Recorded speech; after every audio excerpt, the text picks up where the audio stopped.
آپ صلی اللہ علیہ وسلم نے یہ بتایا کہ لوگ 4 چیزوں کی وجہ سے نکاح کرتے ہیں، اور ہمیں حکم دیا گیا کہ فظفر بذات الدین، دین کو سامنے رکھتے ہوئے نکاح کیا جائے۔ اور دینداری کیا ہے؟ دینداری میں سب سے بنیادی چیز یہ ہے کہ فرائض پورے کیے جا رہے ہوں اور محرمات سے بچنا ہو۔ اور فرائض میں بہت بنیادی چیز جس سے بہت حد تک دینداری کا پتہ چل جاتا ہے، آپ یہ کہہ لیجئے کہ 80% 90% دینداری کا پتہ چل جاتا ہے کم از کم،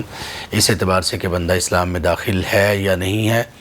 اور اگر اسلام میں داخل ہے تو کتنا اسلام میں داخل ہے اس کا پتہ چلتا ہے نماز سے۔ تو اس کے متعلق پوچھ لینا اور بڑے کھلے الفاظ میں پوچھنا کہ نمازی ہے لڑکا یا لڑکی یا نہیں، یہ بہت ضروری ہے۔ اور یہ بھی کھلے لفظوں میں بتانا ضروری ہے کہ